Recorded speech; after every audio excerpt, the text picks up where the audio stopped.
Senior صحافی رضاکار مظہر عباس صاحب اس بداس مظہر صاحب، وزیر اعظم نے اعلان کیا کہ حکومت کرپشن ختم نہیں کر سکتی، چند کیسز نپٹا سکتی ہے، یہ کام معاشرے کو کرنا ہے۔ لوگ پھولوں کی پتیاں نچھاور کرتے ہیں جو لوگ ان کے مطابق کرپٹ ہیں۔ What do you have to say about دس؟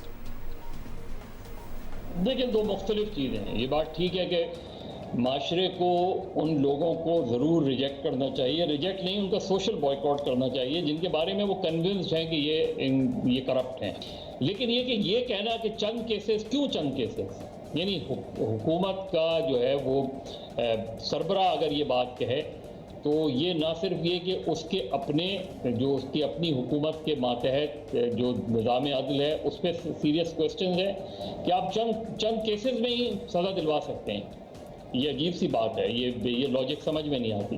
تو حکومت کا کام ہے قانون پہ عمل درآمد کرانا، حکومت کا کام ہے کرپشن ختم کروانا۔ آپ وزیر اعظم یہ بتائیں کہ اداراتی کرپشن کس حد تک ختم ہوئی ہے؟ آپ اپنے جو میگا، آپ کی اپنی گورنمنٹ میں جو مبینہ میگا اسکینڈل سامنے آئے ہیں ان کا منطقی انجام کیا پہنچا؟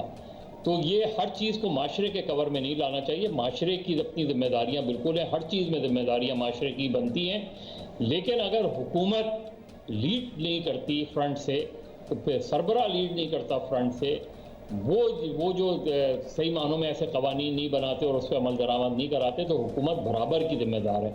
معاشرہ بھی ذمہ دار ہے لیکن حکومت زیادہ ذمہ دار ہے۔ صاحب پھر ساتھ ساتھ یہ بھی بتائیں کہ اس بیان کو اس تناظر میں بھی دیکھا جا رہا ہے کہ تحریک انصاف کی پوری جدوجہد جو رہی ہے اور بیانیہ اینٹی کرپشن کے نعرے پر ہی کھڑا ہے، تو اب اگر وزیر اعظم ایک طرح سے تسلیم کر لیتے ہیں کہ حکومت میں آنے کے بعد بھی تحریک انصاف سے یہ کام نہیں ہوا، تو اگلے الیکشن میں کیا نعرہ لے کر جائیں گے؟ مطلب کچھ تو آلٹر کرنا ہی پڑ جائے گا۔ دیکھیے، مجھے تو نہیں پتا، وہ جائیں گے یہی نعرہ لے کے۔ ظاہر ہے وہ 3-3.5 سال سے جن کو چور ڈاکو کہہ رہے ہیں، ان کی کوشش ہے کہ ان میں سے کچھ کو سزائیں ہو جائیں، جس کے لیے نیب آرڈیننس بھی لایا گیا ہے، جس کے لیے موجودہ چیئرمین کو توسیع بھی دی گئی ہے۔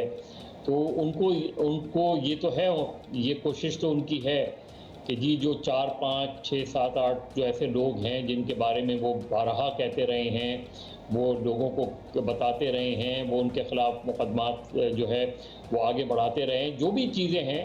تو وزیر اعظم کا نیریٹو تو اگلے الیکشن میں بھی یہی ہوگا کہ میں نے کوشش کی اور میں نے ان میں سے کچھ لوگ ڈسکوالیفائی ہو گئے، کچھ لوگوں کو سزائیں ہو گئیں، اور اگر اس وقت تک اگلے 2 سال میں ان کے جو اوپوننٹس ہیں ان کو سزائیں ہو جاتی ہیں، تو میرا خیال ہے وزیر اعظم اسی کو سیل کریں گے کہ دیکھیں جی جن لوگوں کے حوالے سے میں نے وعدہ کیا تھا آپ سے کہ ان کو بڑے لوگوں کو جو ہے سزائیں دلواؤں گا، ان کو سزائیں دلوا دی۔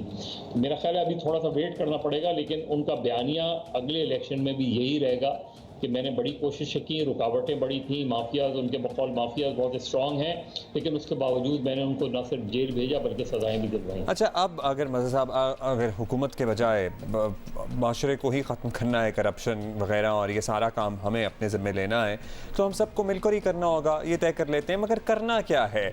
کیا پلان ہو سکتا ہے کرپشن کے خاتمے کا؟ کیونکہ وزیر اعظم صاحب جو کہتے تھے کہ اگر اوپر ایماندار ہو تو نیچے کی کرپشن خود بخود ختم ہو جاتی ہے۔ clearly is not working out. That did not. میں تو کرپشن کے خلاف لکھ سکتا ہوں، اور پاکستان کے میڈیا نے کرپشن کا جو بیانیہ ڈیولپ کیا ہے، کرپشن جو کرپٹ لوگوں کو ایکسپوز کیا ہے، جو مختلف حکومتی خاص طور پہ اس کرپشن کو ایکسپوز کیا ہے، وہ میڈیا نے کیا ہے۔ باقی سیاستدانوں نے، عمران خان وغیرہ نے تو اس سے پک کیا ہے۔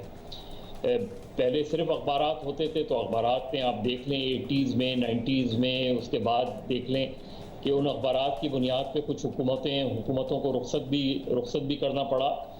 تو جو کرپشن کی سٹوریز ہیں، جو کرپشن کے خلاف پہلی لڑائی ہے، وہ میڈیا نے ہی لڑی ہے، اور اس کے بعد بدقسمتی سے جو حکومتیں آئیں انہوں نے کرپشن کے خلاف وہ خاطر خواہ اقدامات نہیں کیے، بلکہ بہت سی حکومتیں اس کا حصہ بن گئیں، اور جو کرپشن ہے وہ پھیلتی چلی گئی۔ ہر سطح پہ کرپشن ہے، بے انتہا کرپشن ہے، نیچے سے لے کے اوپر تک کرپشن ہے، ایک کلرک سے لے کے ایک گریڈ 22 کے افسر تک کرپشن ہے، ایک پارلیمنٹ کو آپ اٹھا لیں، بیوروکریسی کو آپ اٹھا لیں، اسٹیبلشمنٹ کو آپ اٹھا لیں،